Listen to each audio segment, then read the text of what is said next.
Hallelujah, hallelujah, hallelujah. Sishayela umkhona bukaNkulunkulu. Oh, hallelujah. Thank you, Jesus. Nkosi. Sibonisa umfundisi umuntu ongasimshayela izandla eligula ekhaya kaJesu. Ngibonisa mama, baba, ubhuti, usisi, ama-teenagers, Sunday school, worship team, kanye noShenge egameni kaJesu sishayile izandla ezinkulu. Bese sihlala phansi sivula amabhayibheli wethu kubahluleli. Sovula abahluleli chapter 6. Angizange ngizohlulela mfuthu ushuma. Bathi ngizodlulisa umlayezo ovela kuNkulunkulu. Amen. Angizange ngizoshumayela ngamandla. Kepha ngizodlulisa imessage kaNkulunkulu. Ngizovula inhliziyo ukuze sizwe ukukhuluma kukaNkulunkulu. Kunanomhlabeleli othi how great thou art mfowethu uShenge. Ngifuna sobambe egcineni lathi simakade. Ankosi. That verse phela simakade.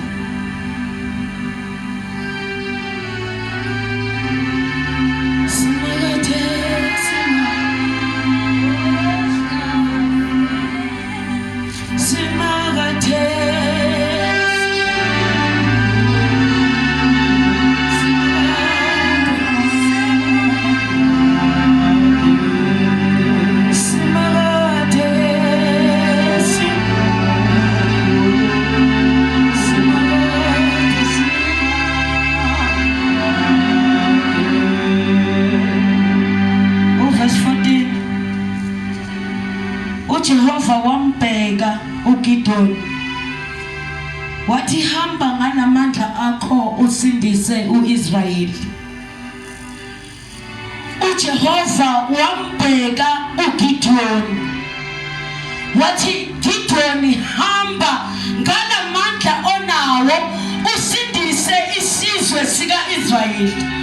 Namhlanje ngizothi wama CLM hamba ngamandla onawo usindise isizwe sikaNkulunkulu. Sithola uGidoni ungumntwana bathi la akhulela khona kuhlela abantwana bakaNkulunkulu ababizwa ngesizwe sakaIsrayeli. Abamlalelanga uNkulunkulu bakhonza abanye uNkulunkulu. Wima ethu uNkulunkulu ningabi nabanye uNkulunkulu ngaphandle kwami. Sibathola bakhonza abanye uNkulunkulu kodwa mntuma umyalo banawo bekhishwa eGibhithe ukuthi ningabi nabanye uNkulunkulu ngaphandle kwami mina Thixo. Mina Jehova nguNkulunkulu onomona okanye onejealous. Ungamkhonza omunye uNkulunkulu ngaphandle kwami.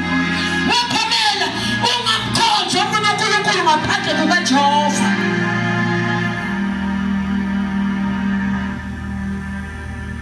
Uma abantwana bakaIsrayeli bengamlalela uNkulunkulu nani love more. Ningezulalela uNkulunkulu nizofa. Ngenxa yokuthi inkazimulo kaNkulunkulu sisuke kini.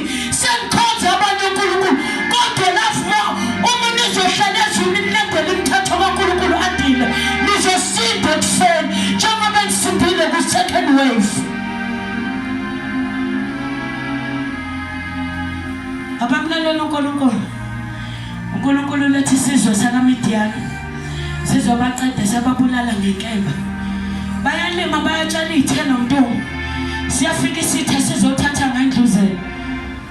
Manje uNkulunkulu uvusa umntwana uthi akahamba aye emasimini uyahamba uGidoni uyolima. Angithi into beyenzeka ukuthi uma befika emasimini sizofika lesi sizwe sizobulala. But utholakala uGidoni esensimini.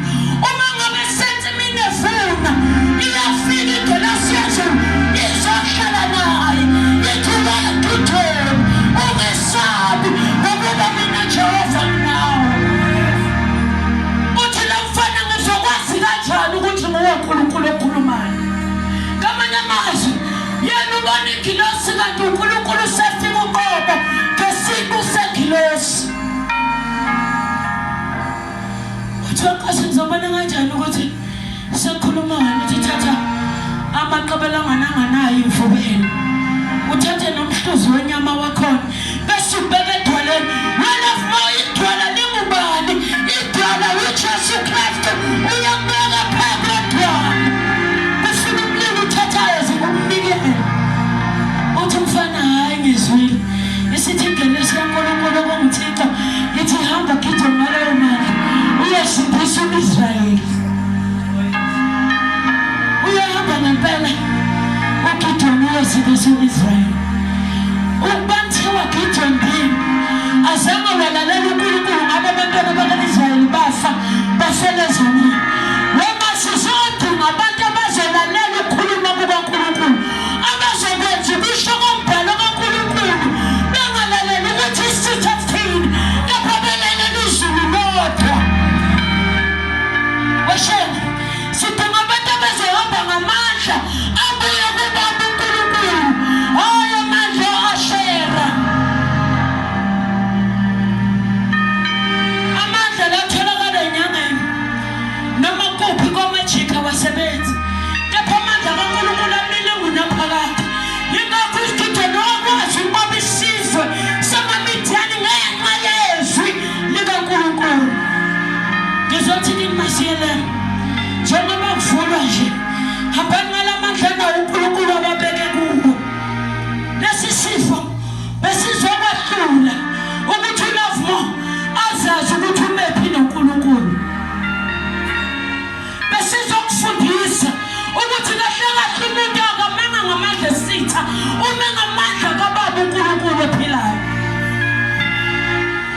ngoba usindile enkembeni baleka ungemi usindile enkembeni Lovemo baleka ungemi ungafuni ukubulawa isitha endleleni kepha hlala emazwini kaNkulunkulu hlala ezwini likaNkulunkulu hlala emthandazweni masiyelene hambani ngamandla enikezwe